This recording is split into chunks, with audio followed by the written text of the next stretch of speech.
Selamat pagi Bapak Ibu dan saudara-saudara yang dikasihi oleh Tuhan Yesus. Bersyukur pada pagi hari ini kita diberikan kesehatan, kita diberikan kekuatan, dan kita diberikan kerinduan untuk boleh hadir di dalam ibadah MRII Pontianak. Bapak Ibu dan saudara-saudari yang dikasihi oleh Tuhan Yesus, satu hal yang termasuk paling disukai manusia adalah kasih, cinta, ataupun sayang. Kisah tentang cinta, tentang kasih, tentang sayang ini gak habis-habisnya dinyanyikan di dalam lagu-lagu, di dalam puisi, di dalam cerita, di dalam novel, di dalam film, di dalam drama berseri-seri, dan juga di dalam perbincangan sehari-hari.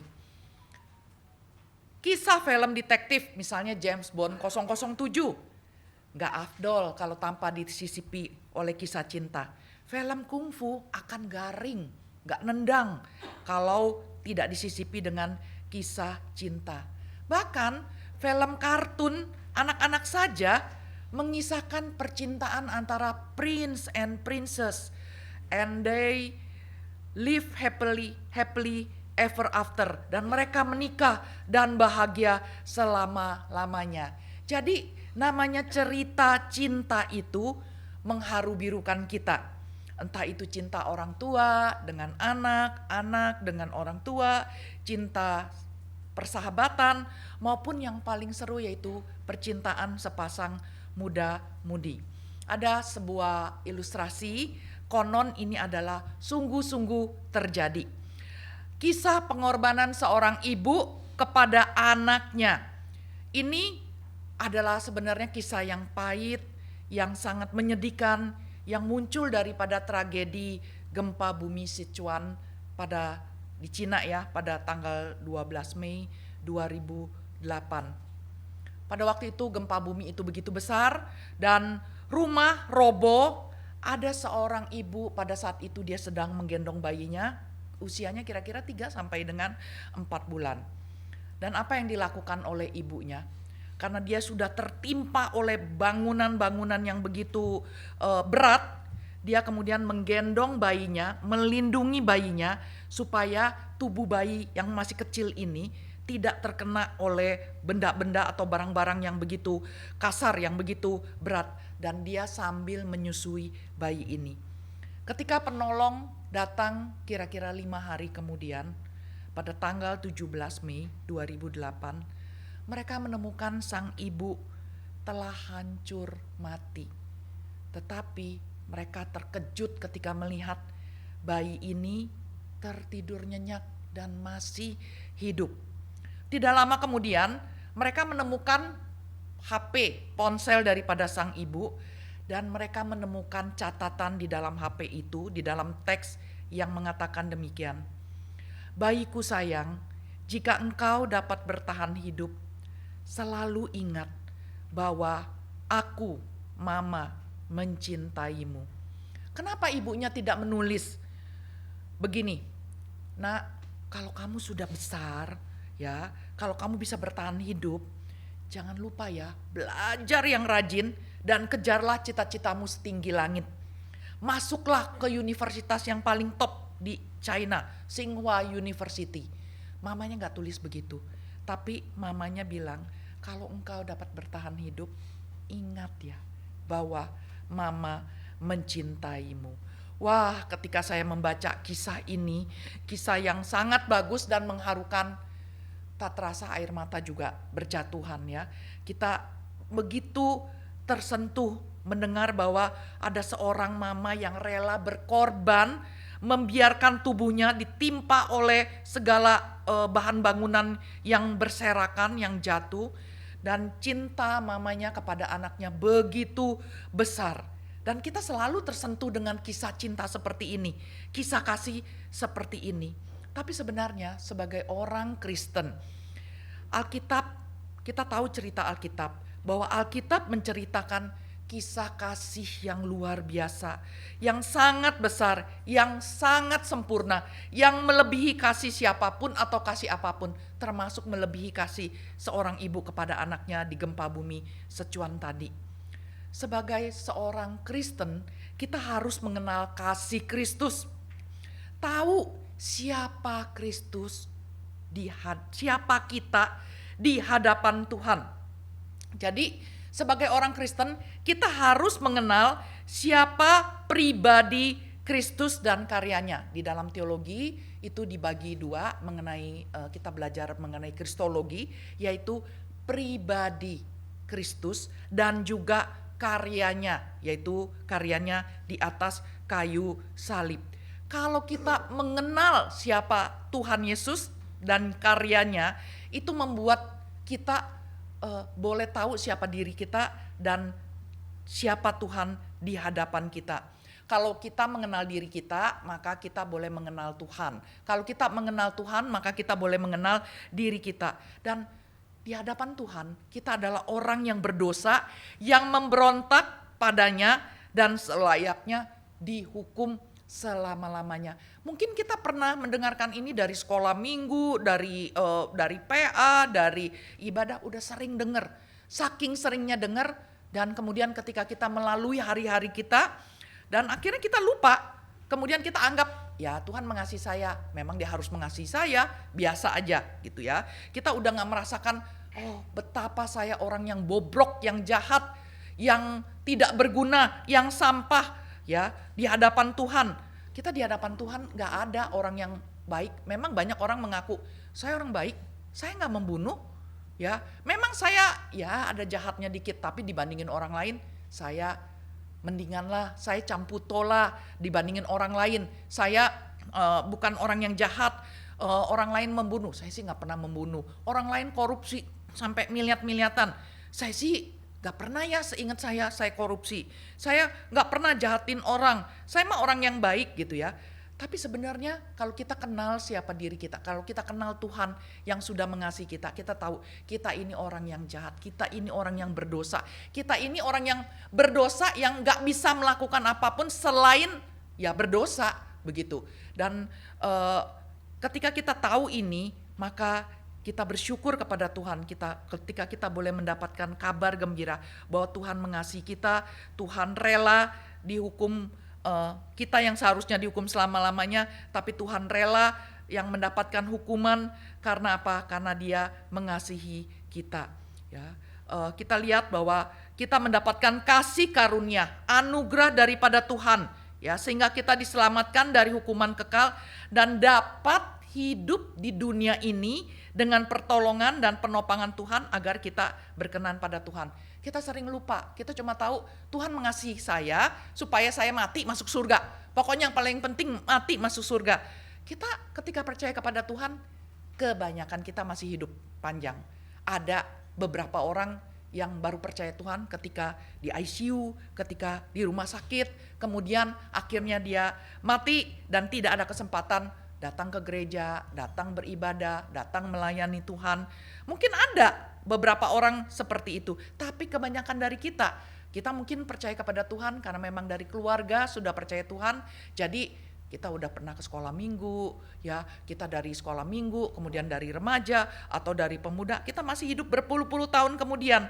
Kita bukan cuma diselamatkan Tuhan untuk masuk surga saja, tetapi Tuhan menolong kita hidup di dunia ini dengan pertolongan daripada Tuhan, dengan penopangan Tuhan agar hidup kita berkenan kepada Tuhan. Nah, kasih Tuhan pada kita dengan rela mengorbankan dirinya itu berinkarnasi, mengosongkan diri, hidup taat sempurna, dan Dia itu adalah manusia menderita. Waktu Dia datang ke dunia adalah manusia menderita. Kenapa? Dia yang kudus, hidup di tengah-tengah orang yang berdosa. Ini adalah satu kesulitan tersendiri, penderitaan tersendiri. Kalau kita orang yang mau hidup kudus di hadapan Tuhan, ya, kalau kita mau hidup dan berjuang untuk hidup kudus di hadapan Tuhan, kemudian kita berada di tengah-tengah bromocora, narkoba, penjahat yang suka melacur, suka apa begitu. Kita sangat sulit sekali berada di tengah-tengah orang yang berdosa. Bayangkan Tuhan lahir di dunia ini hidup di tengah-tengah orang berdosa. Sementara dia adalah orang kudus. Dia adalah manusia yang menderita. Mari kita berdoa, mari kita membaca firman Tuhan dari Yohanes 3 ayat 16. Ini ayat yang mungkin kita semua sudah hafal ya, tapi gak apa-apa, kita bacakan lagi. Mari kita baca, 2, 3. Karena begitu besar kasih Allah akan dunia ini, sehingga ia telah mengaruniakan anaknya yang tunggal, supaya barang siapa yang percaya kepadanya tidak binasa, melainkan beroleh hidup yang kekal. Kita baca lagi ayat Efesus 3 ayat 16 sampai dengan 19. Efesus 3 ayat 16 sampai dengan 19. Jikalau sudah mendapatkannya, kita akan membaca bersama-sama. Sudah? Efesus 3 ayat 16 sampai dengan 19. Mari kita baca. 2, 3. Aku berdoa supaya ia menurut kekayaan kemuliaannya menguatkan dan meneguhkan kamu oleh rohnya di dalam batinmu, sehingga oleh imanmu Kristus diam di dalam hatimu dan kamu berakar serta berdasar di dalam kasih.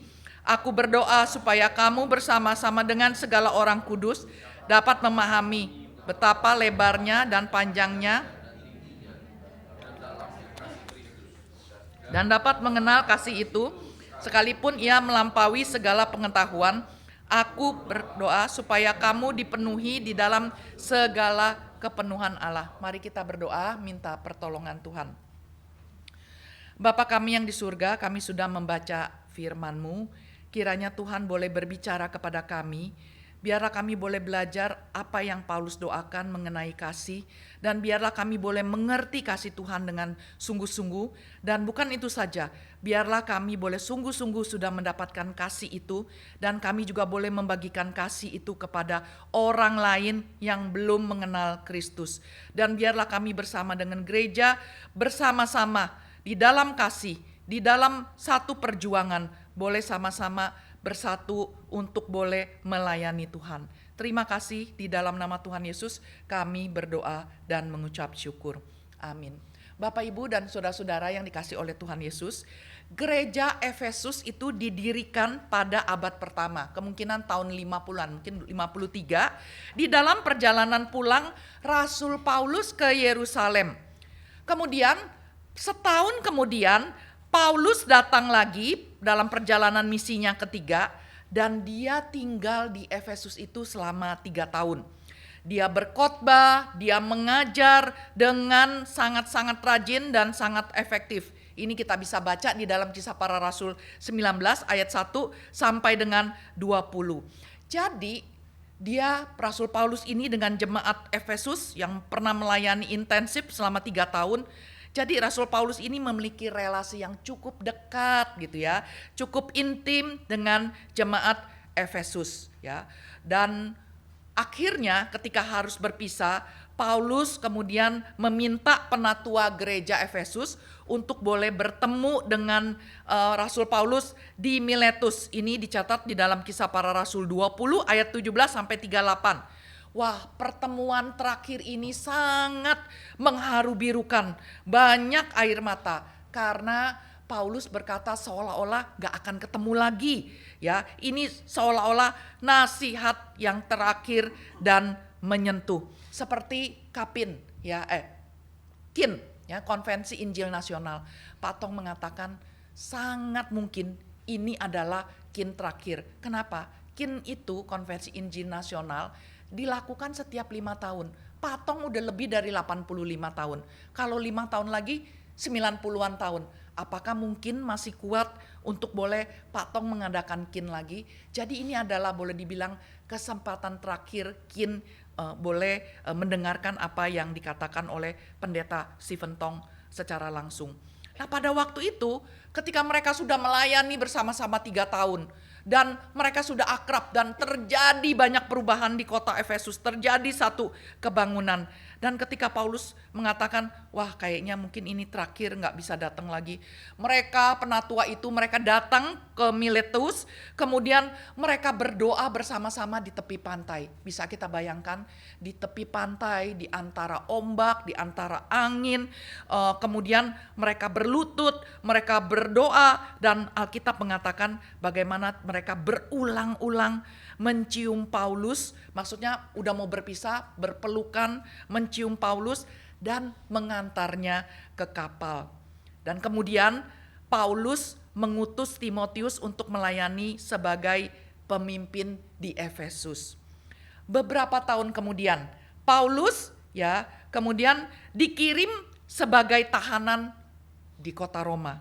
Selama di sana ia dikunjungi oleh banyak utusan dari berbagai gereja cabang, termasuk Tikikus dari Efesus. Kemudian Paulus menulis surat kepada gereja Efesus dan mengirimkannya bersama Tikikus.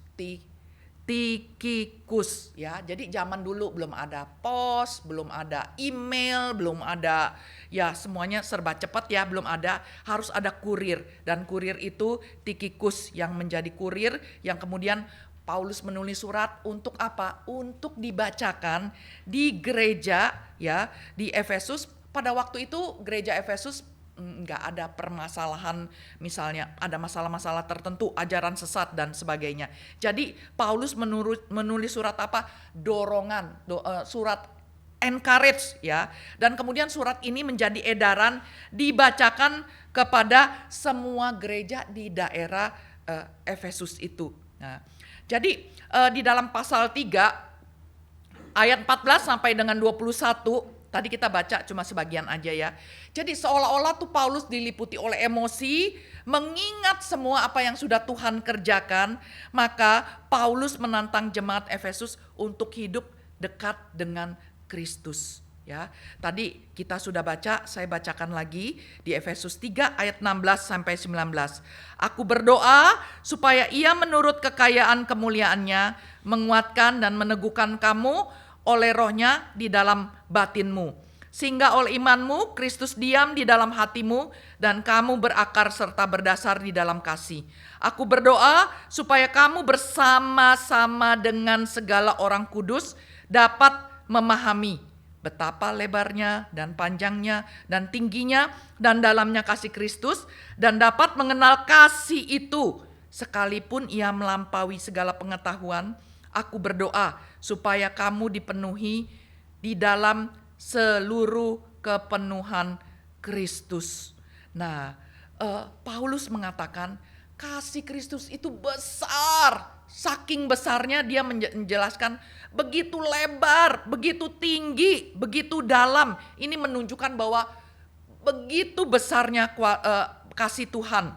Sebenarnya di dalam Efesus ini menurut NIV Application Study Bible, blueprint daripada surat Efesus ini adalah pasal 1 sampai 3 adalah unity in Christ, dan pasal 4 sampai dengan 6 adalah unity in body of Christ Nah, di dalam sekolah minggu kita pernah nyanyi setinggi-tingginya langit gitu ya. Lebih tinggi kasih Yesusku, sedalam-dalam lautan selebar-lebar selebar-lebarnya tetap lebih lebar kasih Tuhan. Ini ingin menunjukkan apa sih? Saya catat dari NIV Application Study Bible. Dia mengatakan begini, kasih Tuhan itu total, kata Paulus. Ini menjangkau setiap sudut pengalaman kita. Hal ini luas, mencakup luasnya pengalaman kita sendiri dan menjangkau seluruh dunia. Kasih Tuhan itu panjang, panjangnya terus sepanjang hidup kita. Tingginya memuncak hingga puncak perayaan dan kegembiraan kita. Kasihnya sangat dalam, mencapai kedalaman kekecewaan, keputusasaan, bahkan kematian. Jadi kita kasih Tuhan itu bersama kita di tengah segala kegembiraan apa? Lulus kuliah, menikah, punya anak misalnya, kemudian bisa melayani Tuhan dan juga sedalam. Mencapai kedalaman apa? Ketika kita kecewa, ketika kita putus asa, bahkan akhirnya mengalami kematian. Tapi kita ingat di dalam Roma 8, tidak ada yang dapat memisahkan kita dari kasih Allah yang ada dalam Kristus Yesus Tuhan kita. Jadi kasih Kristus itu begitu besar, begitu tinggi, lebar, dalam. Itu artinya kualitas yang tidak tertandingi. Maka kita perlu dan penting mengenal Tuhan kita supaya kita boleh mengenal diri kita. Waktu kita mengenal diri kita, kita boleh mengenal siapa Tuhan kita. Ada pepatah mengatakan, gak kenal maka gak sayang. Kalau kita semakin mengenal orang tersebut, misalnya, oh iya dia punya pergumulan, dia punya karakter yang baik, tapi dia juga ada karakter yang kurang, tapi oke lah dia juga sedang bertumbuh. Kita boleh semakin mengenal orang itu, kita boleh semakin mengasihi orang itu. Di antara suami dan istri saling mengenal, ya, saling mengenal dan saling bertumbuh.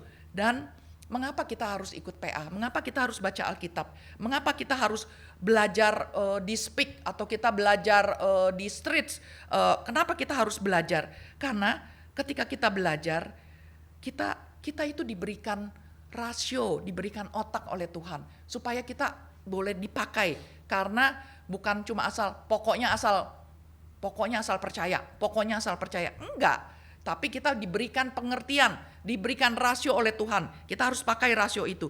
Kita semakin belajar, oh Tuhan itu siapa, karakternya bagaimana, apa yang dia lakukan, apa yang dicatat di dalam Alkitab. Ketika kita membaca ini, kemudian kita boleh semakin mengenal Tuhan dan semakin, wah ternyata saya gak ada apa-apanya dibandingkan dengan kasih Tuhan. Nah, sekarang kita akan belajar dari seorang yang bernama Edward Wells. Dia juga adalah seorang profesor di Westminster Theological Seminary, jurusan Biblical Counseling, dan juga mengajar di CCEF. Dia mengatakan ya bahwa manusia itu ada kebutuhan rohani, kebutuhan spiritual, ya. Jadi di luar Tuhan Yesus, kita hanyalah orang-orang yang miskin dan tidak berdaya. Kita telah mati oleh pelanggaran dan dosa-dosa kita.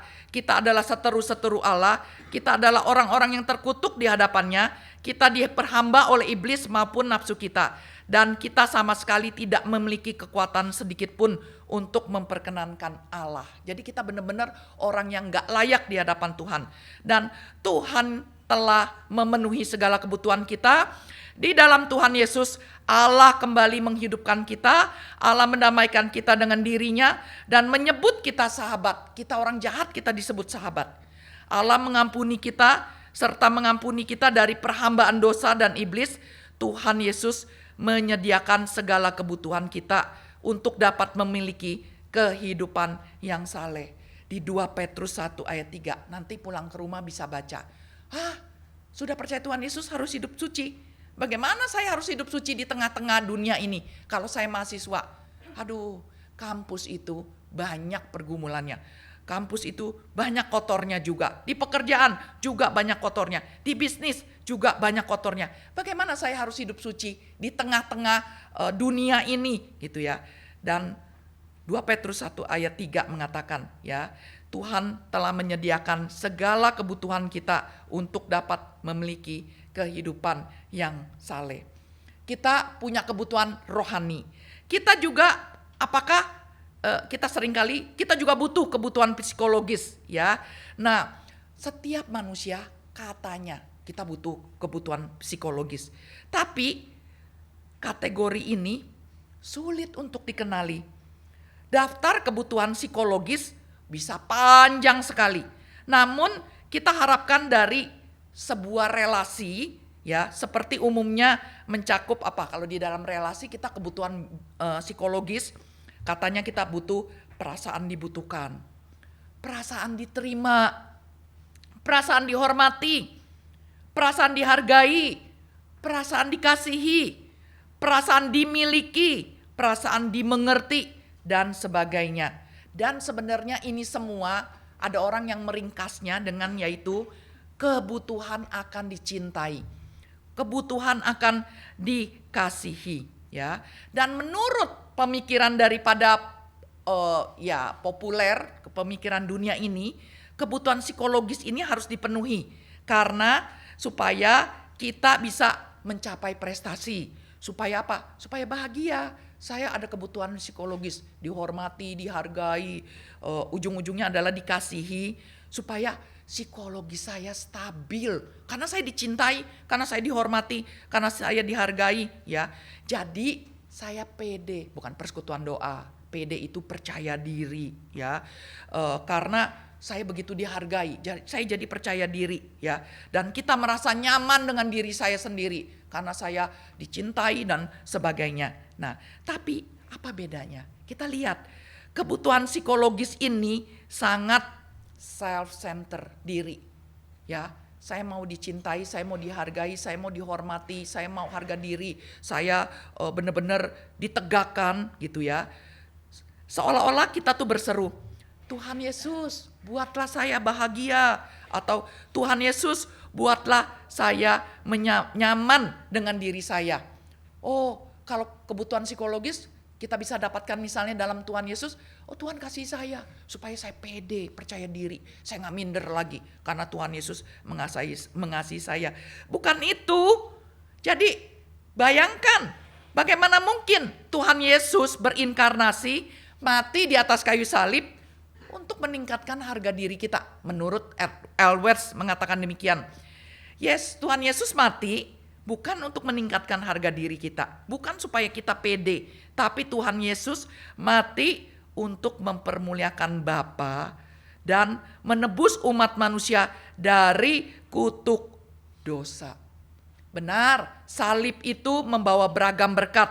Salah satunya adalah kita tidak lagi dibuang dari hadirat Allah, tetapi memiliki hubungan yang intim dengan Yang Maha Kudus. Namun pada hakikatnya salib berurusan dengan masalah dosa kita, kebutuhan spiritual kita. Kita punya kebutuhan spiritual, kebutuhan rohani, yaitu masalah dosa kita yang Tuhan ampuni, yang Tuhan boleh sucikan kita. Nah, ketika kita mendapatkan kasih Kristus, kita sudah dapat kasih Kristus, kita dipanggil bukan berhenti, tetapi kita juga mengasihi sesama. Bukan karena mereka kasihan loh, jiwanya kosong ya, dan membutuhkan kasih supaya mereka menyaman dengan diri mereka sendiri, supaya mereka bisa pede, supaya mereka bahagia, tapi karena kasih merupakan cara kita meneladani Kristus. Apa teladan daripada Kristus? Menyangkal diri dan mempermuliakan Allah. Baru berapa hari ini kita mendengar berita yang menghebohkan. Di Amerika Serikat, seorang anak muda usia belum 32 tahun, Charlie Kirk. Dia orang yang mencintai Tuhan. Dia mau hidup kudus di hadapan Tuhan. Dia dari usia belasan tahun, dia sudah mendirikan Turning Point. Dan kemudian dia berkeliling ke kampus-kampus, dan takjubnya adalah di dalam setiap pertemuan di kampus-kampus, orang yang mau bertanya jawab dengan dia bisa ribuan. Bayangkan, bisa 3.000, bisa mungkin ada yang mencapai lebih besar daripada itu. Dia sengaja menyelenggarakan tanya jawab, ya, maka mahasiswa akan berdiri bertanya, ya, misalnya tentang aborsi. Kenapa? Tubuh saya kok. Yang hamil saya kok. Saya mau hamil kek, saya mau diaborsi kek, kan saya, tubuh saya, terserah saya dong, ya. Kemudian Charlie Kirk kemudian memberikan jawaban, dan kadang jawaban itu begitu tajam gitu ya, begitu menohok gitu, untuk maksudnya kembali lagi kepada kebenaran firman Tuhan. Charlie Kirk mengatakan, first thing is winning soul for Jesus Christ. Hal yang pertama adalah memenangkan jiwa bagi Yesus Kristus. Saya membaca buku judulnya Son for the Master, itu ditulis oleh ipar daripada pendeta Stephen Tong. Jadi dia menulis tentang mertuanya, yaitu mama daripada pendeta Stephen Tong. Mama pendeta Stephen Tong adalah orang yang luar biasa, orang yang sederhana sebenarnya, tetapi dia bisa anugerah Tuhan bisa mendidik anak-anaknya dan menjadi teladan untuk takut akan Tuhan. Ya, kemudian 5 daripada 7 anak laki-lakinya, 5 kemudian menyerahkan menjadi hamba Tuhan. Salah satunya adalah pendeta Stephen Tong yang dipakai Tuhan luar biasa. Mamanya bukan orang percaya. Bagaimana ceritanya? Dia boleh percaya kepada Tuhan. Jadi dia suatu hari, mamanya Pak Tong ini punya anak sakit keras. Dia pergi ke dokter, dia pergi ke beli obat-obatan yang terbaik. Bahkan dia pergi ke kelenteng, dia doa kepada dewa, dewi dan sebagainya. Tapi anaknya gak sembuh-sembuh. Anaknya makin hari makin pucat, napasnya tinggal satu-satu. Dan mamanya itu begitu takut anak ini mati. Ya, karena dia pernah juga kehilangan anaknya yang masih kecil. Tetapi suatu hari ada seorang encim, ya, encim ini, ya, dia datang PI kepada mamanya Pak Tong, ya, dan dia bilang, ayo kita berdoa, saya berdoa ya, kita percaya Tuhan Yesus, ya. Kemudian dia berdoa dan Tuhan mendengar doa daripada encim sederhana ini, ya. Anaknya boleh sembuh dan kemudian si mamanya Pak Tong, sembuh. Saya udah pergi loh ke kelenteng dan saya sadar yang bisa menyembuhkan, karena saya udah pergi ke dokter terbaik, beli obat-obatan, pergi ke kelenteng, kemana semua. Saya tahu yang bisa menyembuhkan hanya satu pribadi yang besar, yang tinggi, yang bisa menyembuhkan. Tapi gak sembuh-sembuh. Sampai ada orang yang datang kepada saya mengatakan bahwa ada satu pribadi yang mengasihi, yang mati di atas kayu salib, yang bangkit. Maukah engkau percaya? Kita berdoa kepada dia supaya anakmu boleh sembuh. Dia pikir ya gak ada salahnya dicoba. Dia berdoa dan ternyata benar. Akhirnya mamanya boleh percaya kepada Tuhan. Ya, dan kemudian dia ajak suaminya, mamanya Pak Tong ajak suaminya, ajak papanya Pak Tong. Kata papanya Pak Tong orang yang pinter luar biasa. Ya kebetulan kali udah obat-obatan udah diminum, dokter udah, atau juga salah satu dewa yang sudah menyembuhkan. Enggak, kata mamanya Pak Tong, enggak. Dan di kemudian hari papanya juga percaya kepada Tuhan. Bagaimana papanya percaya kepada Tuhan? Dia punya teman orang Kristen yang rajin memberitakan Injil kepada papanya Pak Tong. Tapi papanya Pak Tong selalu bercandain dia, mengejek dia. Tapi temannya ini enggak sakit hati, enggak pantang mundur. Terus setiap ada kesempatan dia mengajak papanya Pak Tong pergi ke gereja. Bahkan dia mengatakan, paling enggak seumur hidup kamu, paling enggak cobalah ke gereja. 1 kali aja coba kamu ke gereja. Enggak ada lah, enggak ada waktu dan sebagainya. Tapi akhirnya anugerah Tuhan, dia boleh percaya kepada Tuhan. Karena apa? Karena dia boleh melihat juga anaknya ini boleh disembuhkan. Ya, dan encim ini yang memberitakan Injil, kenapa dia bisa percaya kepada Tuhan? Saya ingin menceritakan tentang encim ini. Dia ini seorang yang kasihan. Karena dia hidup pada zaman dulu, itu di China, kalau gak punya anak laki-laki itu kesian deh. Gak ada yang meneruskan marga. Kalau anak laki-laki itu anak dalam. Kalau anak perempuan itu anak luar gitu ya. Paling penting di dalam hidup ini harus punya anak laki-laki menurut tradisi Tionghoa begitu. Dia gak punya anak laki-laki. Dia hanya punya anak perempuan. Dan ketika dia menerima Injil, dia itu miskin. Dia janda miskin. Dia hanya punya anak perempuan. Siapa yang mengasihi saya? Yang mengasihi saya cuma anak perempuan saya. Yang mengasihi saya paling beberapa teman. Jadi ketika dia mendengar Injil bahwa Tuhan mengasihinya, dia benar-benar bersukacita. Karena dia tidak pernah mendengar ada satu oknum pribadi yang besar yang mengasihinya. Maka itu klop. Dia klop sekali. Maka dia boleh percaya kepada Tuhan Yesus dan Tuhan pakai seorang encim yang sederhana, yang biasa aja, yang miskin, yang merasa dirinya hidupnya malang karena gak punya anak laki-laki, yang juga adalah seorang janda. tapi dia boleh percaya kepada Tuhan. Tuhan pakai orang sederhana ini memberitakan Injil kepada mamanya Pak Tong, dan kemudian papanya Pak Tong boleh percaya kepada Tuhan, kemudian melahirkan anak Pak Tong dan 4 anak lain yang menjadi hamba Tuhan yang dipakai Tuhan luar biasa, dan Pak Tong dipakai Tuhan luar biasa. Bukan cuma di Indonesia, di banyak tempat di seluruh dunia, khususnya keturunan Tionghoa. Kalau kita pergi ke luar negeri, khususnya di kalangan orang Tionghoa, mereka melihat Pak Tong itu seperti seperti dewa. Maksudnya apa seperti dewa? Ya karena Pak Tong ini dia tahu melayani Tuhan, tapi dia belum pernah dekat sama Pak Tong. Ada orang China cuma lihat videonya dari YouTube atau dari kaset yang dulu kemudian diperbanyak, dan kemudian secara diam-diam mereka mendengarkan firman Tuhan dari Pak Tong.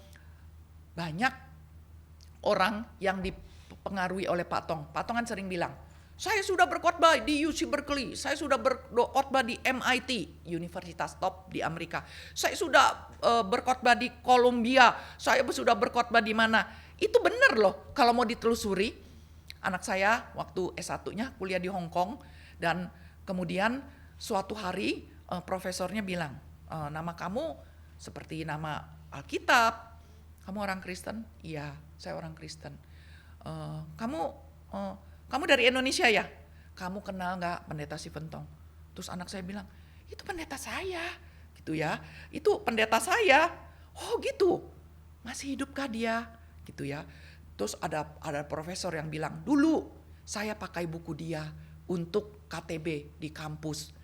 Dulu waktu saya ngambil S3 di Columbia, di mana, di MIT, di mana, saya mendengarkan dia khotbah, saya mendengarkan dia KKR, ya, dan anak saya kaget, hah? Profesor ini, profesor itu, ya, kemudian mengatakan saya kenal Pak Tong, gitu ya. Dan ketika Pak Tong melayani bertahun-tahun di Singapura, expository di Singapura, Malaysia, Kuala Lumpur, Taipei, Hong Kong, ya. Ada masanya, rutin ya, ratusan masa yang terus datang mendengarkan ekspositori Pak Tong. Dan Pak Tong itu mempengaruhi banyak orang, banyak negara. Pak Tong mau pergi ke Eropa, ada orang-orang yang mendengarkan Injil daripada Pak Tong. Jadi kita lihat Pak Tong bisa percaya Tuhan melalui didikan mamanya, teladan hidup mamanya. Tapi Pak Tong, ya, mamanya Pak Tong bisa dengar Injil dari encim yang sederhana. Kenapa? Dia udah dapat kasih. Saya udah dikasih Tuhan. Sederhana, mungkin dia gak ngerti cara mengabarkan Injil gimana. Pokoknya ada yang sakit, kita datengin. Sakit ya, saya doain boleh gak supaya sembuh. Ya, kita minta Tuhan sembuhkan. Terus kamu juga mesti percaya Tuhan Yesus. Kamu ada yang mengasihi kamu loh, Tuhan Yesus. Nah, kita lihat kita dikasihi supaya kita juga boleh mengasihi yang lain. Nah, Paulus memakai metafora, ya, cawan. Cawan itu kayak gelas ya. Cawan itu adalah kebutuhan spiritual. Cawan itu berseru, saya membutuhkan Tuhan Yesus. Saya adalah orang yang miskin secara rohani. Saya tidak mampu berdoa, tidak mampu taat, ya. Bahkan memiliki dalam kehidupan jasmani. Kalau bukan ditopang oleh kasih Kristus, saya nggak mungkin, ya. Nah, untuk ini, ya, maka untuk kebutuhan ini Tuhan melimpahkan segala kasih karunia-Nya, sehingga nggak ada satu orang pun yang bisa mengganti perannya. Jadi kita ada kebutuhan rohani, ada cawan kebutuhan rohani, yaitu saya minta belas kasihan Tuhan. Tuhan kasihanilah saya, Tuhan beri kasih-Mu kepada saya, karena saya nggak mampu melakukan apapun. Semuanya bisa karena anugerah Tuhan. Kedua, ya, doa yang agung daripada yang tadi kita baca di Efesus ini diperuntukkan juga untuk kita, karena di situ disebut kamu ini, ya, dipakai oleh Paulus untuk merujuk kamu dalam pengertian jamak, bukan cuma satu aja, ya, artinya kamu semua. Ia sedang berbicara kepada jemaat Kristus di kota Efesus, benar, tapi pengetahuan yang disebutkan Paulus dalam doanya ini diterima bersama-sama dengan orang kudus. Jadi bukan cuma orang Efesus, tetapi juga orang-orang kudus di seluruh muka bumi ini. Dan Manfaat dari pengetahuan tersebut adalah agar kita mencapai kesatuan iman dan pengetahuan yang benar tentang Allah kita. Di Efesus 4 ayat 13 ya.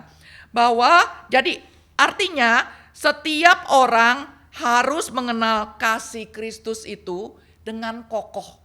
Jadi kita tahu Kristus mengasihi, Kristus tidak akan meninggalkan kita. Jadi harus kokoh, mengenal kasih ini harus kokoh. Seperti pohon yang ditanam harus berakar di dalam ya, fondasinya kuat supaya tahan goncangan. Saya pernah ke rumah seorang jemaat, dia bilang, "Ibu, saya kasih hadiah pohon mangga kelapa sebesar ini." Saya kayak orang norak. "Aduh, saya belum pernah lihat mangga sebesar ini." "Hah, ini dari pohon kamu sendiri?" "Pohon mangga besar." Saya bilang, pohonnya pendek Bu, baru pendek lah, cangkokan. "Buahnya berapa banyak?" "Banyak Bu." "Oh ya?" Suatu hari saya mengunjungi rumahnya, saya bilang, "Mana pohonnya? Saya mau lihat." "Sudah hancur Bu." "Kok hancur? Katanya pohonnya baru dicangkok." Ternyata pohon itu kurang mendalam akarnya, kurang kuat. Kenapa? Buah satu aja sebesar ini. Buahnya banyak sekali. Saking keberatan dengan buahnya, akarnya kurang kuat. Pohon ini tumbang. Saya bilang, "Yang benar." "Iya, saya aja sedih sekali. Pohon ini tumbang," gitu ya. Apalagi di dalam beberapa waktu ini BMKG udah pernah ngasih peringatan ya, kemungkinan adanya gempa megatrust di Indonesia ya, bahwa akan terjadi gempa ya. Wah, fondasi rumah kita kuat nggak? Kalau fondasi ya kalau kita beli kita nggak bisa apa-apa ya, nggak tahu ya. Tapi kalau kita bikin kan biasanya kita mau fondasi rumah kita kuat ya, supaya ada gempa. Kenapa ada rumah yang gempa, ada di tengah-tengah yang rumahnya rubuh, ada rumahnya kuat? Karena fondasinya bagus. Tapi rumah yang lain fondasinya nggak bagus, tergantung juga ya. Maksudnya tergantung gempanya skalanya berapa. Tapi kalau gempa bersamaan ada yang kuat, ada yang nggak kuat, berarti itu bicara mengenai fondasi. Dan kalau misalnya di Taipei, gedung 101, I ya, gedung 101, itu membangun gedung di Taipei yang sering gempa bumi, yang sering angin badai, itu nggak gampang. Jadi bagaimana? Kalau mereka tuh bisa bangun gedung sampai tinggi, ya pernah menjadi gedung yang cukup tinggi di dunia, tapi kemudian kalah lagi dengan gedung yang lain dibangun. Mungkin kalau bangun di New York, konon tanahnya itu tanah yang keras, yang bagus, ya mungkin lebih mudah. Tapi membangun bagaimana? Wah, manusia yang sudah diciptakan menurut peta dan teladan Allah ini, mereka berpikir bagaimana bangun gedung dengan fondasinya yang bagus, dan bagaimana kalau gedung ini kena gempa bumi nggak langsung hancur. Yang terkenal dari gedung 101 ini ada satu bola, entah baja, entah apa, besar sekali gitu ya, besar sekali. Jadi pernah kejadian ketika orang berdiri di situ, kemudian ada gempa bumi dan bola besar, orang orang teknik sipil tahu. Kemudian bola ini memberikan keseimbangan gitu ya, pelan-pelan ke sini dan gedung itu tidak rusak, tidak hancur. Karena apa? Karena memang sudah dipersiapkan, punya fondasi yang bagus, semuanya dipersiapkan dengan bagus gitu. Nah, setiap orang harus sadar bahwa dengan kemampuan sendiri gak mampu kita membangun tubuh Kristus. Diperlukan siapa? Semua partisipasi seluruh anggota gereja untuk dapat merefleksikan kemuliaan Allah. Ya, jadi menurut kitab Efesus ini, menurut Edward Wells, apa sebenarnya yang kita butuhkan? Kita butuh untuk membangun sebuah tubuh. Sebuah tubuh ya, yang dibakar oleh kerinduan untuk memuliakan Allah. Semua sama-sama di dalam gereja. Kita punya kerinduan untuk memuliakan Allah. Berkomitmen pada kesatuan gereja yang melimpah dengan kasih-Nya dan yang dengan setia melangkah bersama dalam ketaatan kepadanya, bahkan juga dalam penderitaan. Betapa indahnya di dalam tubuh Kristus, di dalam gereja, sama-sama yang kita sudah merasakan kasih Tuhan, Saya kemudian mau apa? Saya mau membagikan kasih itu kepada orang lain yang belum mendapatkan kasih Kristus. Kemudian apa? Sama-sama ya untuk membangun sebuah tubuh dengan satu kerinduan. Semua sama-sama punya kerinduan memuliakan Allah ya. Dan kemudian dengan setia sama-sama melangkah ya di dalam ketaatan kepada Tuhan, bahkan di dalam penderitaan. Coba kita lihat Pak Tong. Pak Tong itu memang orang langka gitu ya. Orang langka yang dipakai Tuhan dengan luar biasa. Dia tidak memiliki pendidikan formal yang tinggi, pendidikan formal ya. Tapi dia memang orang yang pandai sekali yang dipakai Tuhan. Apa yang dia inginkan cuma melayani Tuhan, memberitakan Injil, memberitakan Injil. Pak Tong yang khotbah di MIT, di Berkeley, di Columbia, di Stanford, di mana begitu ya. Dia juga mau pergi melayani ke daerah-daerah kampung orang-orang sederhana. Kita terus doakan tahun depan akan ada Kapin. Pak Tong sudah berjanji bahwa dia rindu untuk boleh datang ke Kalimantan Barat. Mungkin karena dia usia lanjut, gak bisa banyak kota, Pontianak, Singkawang, Melawi pada tahun depan. Biarlah kita juga boleh sama-sama bekerja sama-sama. Bukan, itu kan gereja kamu, ini kan ini, gereja saya kan enggak, capek pelayanan terus. Enggak, kita sama-sama apa? Sebenarnya ini patong kita melayani bagian kita masing-masing. Ada yang pergi humas, ada yang ngajak saudaranya yang di Melawi, yang di Singkawang, ya. Terus kemudian kita berdoa supaya Tuhan tolong, supaya ketika dia memberitakan Injil banyak orang boleh bertobat. Ada waktunya kita mendukung pelayanan ini dan ada waktunya kita memberitakan Injil secara pribadi seperti Encim yang memberitakan Injil kepada mamanya Pak Tong. Kiranya Tuhan yang boleh menolong kita. Kita sudah dikasihi oleh Tuhan. Tuhan sudah mengasihi kita. Kita juga membagikan kasih itu kepada orang lain. Dan kita bersama-sama dengan orang yang lain yang sudah dikasihi oleh Tuhan. Sama-sama berjuang untuk pekerjaan Tuhan. Karena kita sudah dikasihi Tuhan. Karena Tuhan sudah mati, Tuhan sudah bangkit ya untuk kita. Dan Tuhan pasti memberikan pertolongan untuk kita bisa hidup sesuai dengan Tuhan. Kiranya Tuhan yang boleh menolong kita, biarlah kita selalu ingat bahwa Tuhan sudah mengasihi kita, bahwa kita ini sebenarnya adalah anak adopsi. Ya, sebenarnya anak adopsi itu yang enggak harus ada anak di jalanan kita adopsi, enggak harus, tapi Tuhan mengadopsi kita. Satu ilustrasi terakhir, saya lihat di YouTube gitu ya, ada satu orang pungutin anak banyak gitu ya. Wah, nggak tahu anak siapa, saya nggak selidiki latar belakangnya apa. Tapi kemudian anak-anak ini dikasih rumah bagus, sekolah bagus, pakai bahasa Inggris, makanan bergizi. Tapi orang tua ini juga mau mengajarkan anaknya hidup sederhana. Ajak naik angkot, naik kereta, pergi makan di warung, ya tidak selalu di restoran begitu, makan di warung dan sebagainya. Ada muncul 1, 2 anak yang nggak mau, saya nggak mau makan di sini, saya mau makannya di restoran. Saya nggak mau naik ini, angkutan umum, saya maunya naik mobil, saya nggak mau, begitu ya.